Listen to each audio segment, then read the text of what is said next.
Naku po, Jomar at Carla, booking na. At kumakailan nga po ay talagang sunod-sunod po yung mga iba't ibang komento po ng mga netizens tungkol po dito sa dalawang mag-love team na ito. At yan po ang ating alamin for today's video. So, bago natin ipagpatuloy natin for today's video, kung bago ka pa lang sa aking channel, please subscribe po, like, and pakit na rin po natin guys ang notification bell upang ma-update po tayo tuwing ako po nag-upload patungkol sa mga viral and trending couple. So ngayon guys, no, kung makailan nga po ay tila nag-viral o talaga iba't ibang usapan, iba't ibang reaction po ng mga ating nakita at nakilala or napakinggan sa mga netizens, even sa comment section, no.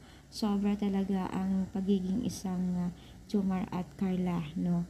At yun ay hindi yun kaaya-aya dahil talagang biglang nagbagsak din po ang views po nila, no.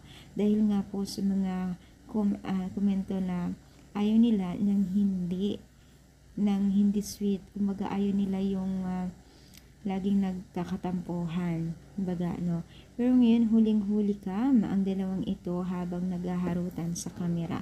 So, ibig sabihin yan ay talagang sinusunod din po nila ang mga netizens na nagbibigay po ng opinion po sa Team Kalingap. At yun ay tuloy-tuloy po ang kanilang pagbibigay. Yan naman po napakagandang balita ngayon dahil ang Team Kalingap ay hindi mahirap kausapin or pakiusapan, lalong-lalo na sa ating mga manunood, sponsor ay talagang sinusunod at sinusunod.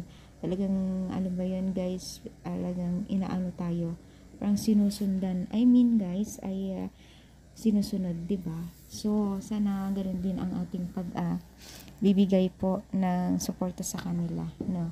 So, ano masasabi ninyo? Comment down, palike po ang ating video. Thank you so much, more power, and God bless.